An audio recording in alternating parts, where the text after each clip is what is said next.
বেগুন ভর্তা ছাড়া বলতে গেলে শীতকাল কিন্তু প্রায় অসম্পূর্ণ। আর তাই আজকে আমি সকলের সাথে শেয়ার করব শীতকালের একটি স্পেশাল রেসিপি বেগুন ভর্তা।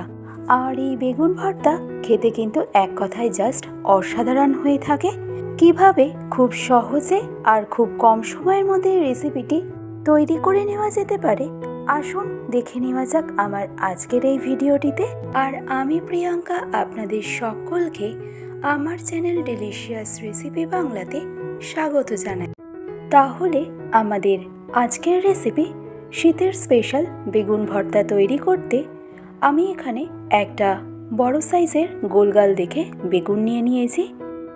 এবারেই বেগুনটাকে একটা ছুরির সাহায্যে একটু একটু করে কাট করে নেব।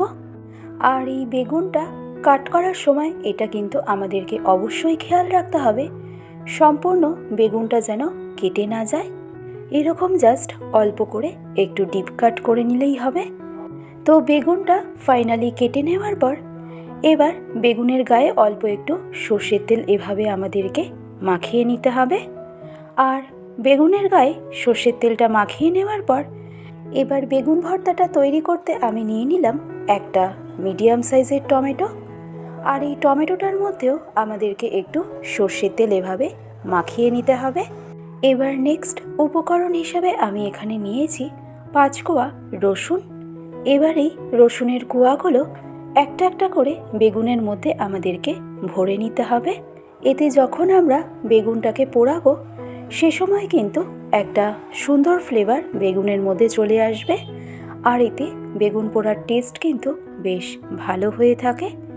তো রসুনটা ভরে নেওয়ার পর এবার একটা একটা করে কাঁচা লঙ্কা এভাবে আমাদেরকে ভরে নিতে হবে। আর এই একইভাবে আমি আরও একটা বেগুন প্রিপেয়ার করে নেব। তো ভীষণই সিম্পল স্টেপ, আশা করছি আপনাদের বুঝতে কোনো রকম সমস্যা হয়নি। এবার ফাইনালি বেগুনটাকে পুড়িয়ে নেব। গ্যাসের ফ্লেমটাকে হাইতে রেখে বেগুনটা উল্টে পাল্টে আমাদেরকে পুড়িয়ে নিতে হবে যেন বেগুনের সব দিক সমানভাবে পোড়ানো হয়। একটা ছোট্ট টিপস আপনাদের সাথে শেয়ার করছি, যখন আপনারা বেগুনটাকে পোড়াবেন তখন চেষ্টা করবেন গ্যাস ওভেনটাকে এভাবে সিলভার ফয়েল দিয়ে একটু কভার করে নেওয়ার। এতে গ্যাস ওভেন একদমই ময়লা হবে না আর ওভেন একদম পরিষ্কার থাকবে। তো দেখুন গ্যাসের ফ্লেমটাকে একদম হাইতে রেখে বেগুনটাকে উল্টে পাল্টে বেগুনের সব দিক সমানভাবেই আমি খুব ভালো করে পুড়িয়ে নিচ্ছি।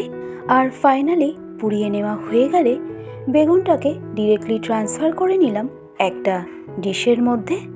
আর এই একইভাবে অন্য বেগুনটাও দেখুন আমি পুড়িয়ে নিয়েছি।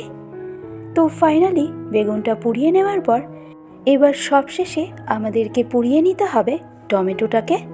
আর ফাইনালি টমেটোটাকেও পুড়িয়ে নেওয়া হয়ে গেলে টমেটোটাও আমাদের ট্রান্সফার করে নিতে হবে ওই একই ডিশের মধ্যে। আর বেগুন আর টমেটোটা ঠান্ডা হওয়া পর্যন্ত আমাদের অপেক্ষা করতে হবে। অন্যদিকে একটা বড় বোলের মধ্যে একটু জল নিয়ে হাতটাকে এভাবে একটু ভিজিয়ে নেওয়ার পর বেগুন খুব ভালোভাবে ঠান্ডা হয়ে গেলে এবার আস্তে আস্তে বেগুনের থেকে পুড়িয়ে নেওয়া খোসাটাকে আমাদের এভাবে একটু ছাড়িয়ে নিতে হবে।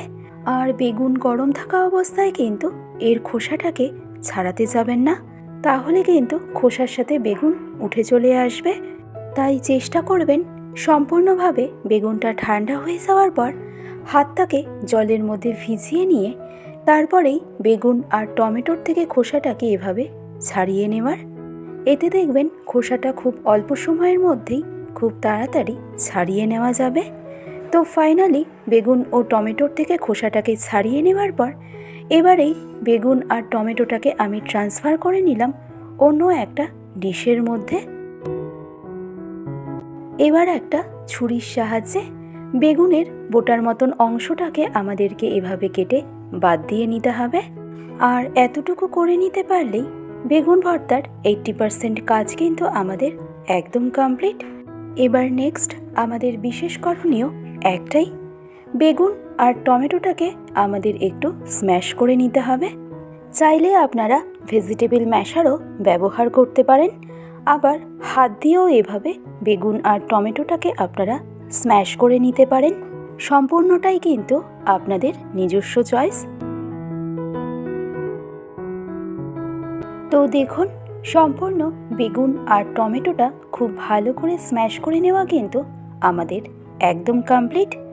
এবার নেক্সট বেগুন ভর্তা তৈরি করতে আমাদের কী কী লাগছে সেটা দেখে নিন।